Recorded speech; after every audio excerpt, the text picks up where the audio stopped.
Hari ini, smartphone di saku Anda baru saja resmi berubah status jadi target militer. Selamat datang di Deep Dive kita kali ini. Kita bakal membedah dokumen analisis strategis terbaru soal eskalasi konflik drone Iran dan Israel di awal tahun 2026 ini. Iya, dan jujur aja, narasi di dalam dokumen ini benar-benar mengubah cara pandang kita soal peperangan modern ya. Betul banget. Tapi sebelum kita masuk lebih jauh, kita perlu kasih satu disclaimer wajib dulu buat Anda semua. Dokumen yang kita bahas ini kan memuat berbagai aksi militer dan geopolitik yang ya pastinya bermuatan politis. Pasti, ada narasi dari pihak sayap kiri, ada juga dari sayap kanan. Nah, makanya kita tegaskan di sini kalau kita posisinya sepenuhnya netral. Kita sama sekali nggak memihak atau mendukung tindakan apapun dari pihak manapun. Benar, misi kita cuma satu, menganalisis dan melaporkan informasi dari sumber aslinya ini secara objektif. Sepakat. Nah, mari kita mulai. Kita bakal ngebahas gimana perang modern itu baru aja berubah drastis. Dari yang awalnya pakai rudal jutaan dolar, sekarang malah pakai taktik massa yang terjangkau. Dan yang paling gila, kenapa perusahaan teknologi yang bikin smartphone Anda sekarang terseret jadi target militer? Pemicu utamanya itu meledak di tanggal 28 Februari 2026. Waktu itu ada operasi preemptif gabungan AS dan Israel yang namanya Epic Fury.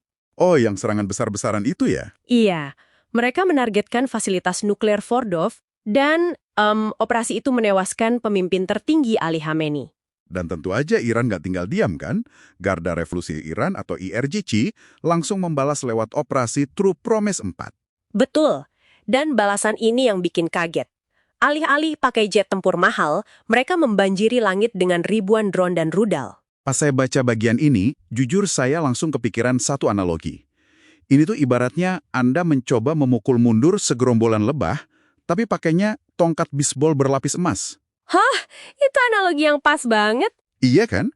Interceptor canggih yang harganya selangit itu, ya kebuang sia-sia cuma buat ngelawan drone-drone murah. Dan bukan cuma soal harga sebenarnya. Taktik Iran di sini sangat spesifik. Gelombang pertama drone mereka itu menargetkan pusat radar ELTA di Haifa. Tunggu, radar ELTA? Berarti mereka sengaja membutakan mata dari sistem pertahanan udara Iron Dome dan Arrow itu dong? Benar banget. Kalau radarnya buta, sistem secanggih apapun gak bakal tahu harus nembak kemana. Itu yang ngejelasin kenapa tingkat kesuksesan rudal Iran bisa tembus sampai angka 80%. Gila, 80%. Nah, karena sistem pertahanan udara mahal ini kewalahan dan buta, dokumen ini nyebutin kalau AS terpaksa ngambil langkah yang, jujur aja, sangat di luar dugaan. Iya, mereka meniru taktik musuhnya. AS mengerahkan drone berbiaya rendah yang namanya Lucas. Kalau nggak salah harganya sekitar $35.000 per unit, kan? Betul. Dan Lucas ini secara harfiah adalah hasil rekayasa terbalik atau reverse engineered dari drone Shahed 136 milik Iran sendiri. Ini kontras banget loh. Satu rudal interceptor Patriot itu harganya bisa sampai $4 juta per buah. Kalau militer raksasa kayak AS aja, sampai harus menjiplak drone murah musuhnya. Apa ini berarti era senjata super canggih miliaran dolar itu udah tamat? Bisa dibilang begitu. Ini yang di dokumen disebut sebagai anomali kurva biaya.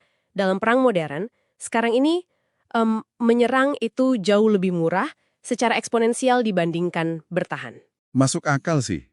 Kalau Anda terus-terusan pakai rudal $4 juta buat nembak drone $35.000, ya bangkrut duluan. Pasti, tapi meskipun senjata yang dipakai ini murah, otak penargetannya itu luar biasa canggih. Dan ini yang bawa kita ke eskalasi paling mengejutkan yang terjadi tepat hari ini, 31 Maret 2026. Iya, IRRC baru aja ngeluarin ultimatum resmi. Mereka menetapkan 18 raksasa teknologi AS sebagai target militer sah. Dan perusahaan ini termasuk raksasa dari Silicon Valley kayak Apple, Google, sama Meta loh. Tunggu. Perusahaan sipil dibilang target militer sah. Berarti kantor mereka bisa diserang secara fisik. Ya, target kinetik. Teheran menuduh alat AI buatan AS seperti sistem cerdas Maven itu dipakai militer buat ngelakuin pembunuhan terarah. Wah, jadi buat Anda yang lagi dengerin, ini relevansinya. Perang ini udah nggak lagi berjarak ribuan kilometer dari Anda. Bener. Selain Selat Hormuz ditutup yang bikin harga energi global meroket, sekarang aplikasi dan layanan cloud di genggaman Anda itu benar-benar ada di garis depan peperangan. Karena aliran data dari platform sipil itu disedot sama AI militer buat cari target kan, jadi batas antara sipil dan militer udah benar-benar lebur. Lebur total. Kita udah resmi masuk ke era peperangan siber fisik, di mana massa yang terjangkau itu sukses mengalahkan presisi yang mahal. Nah, sebagai penutup deep dive kita hari ini, ada satu pertanyaan provokatif yang pengen kita tinggalin buat Anda renungkan. Ya, silakan dipikirkan. Kalau perusahaan raksasa penyedia email, media sosial, dan AI yang Anda pakai tiap hari ini, sekarang resmi dianggap sebagai target kinetik militer oleh negara asing, seberapa aman sebenarnya eksistensi digital Anda kalau konflik ini nanti meluas sepenuhnya ke dunia maya?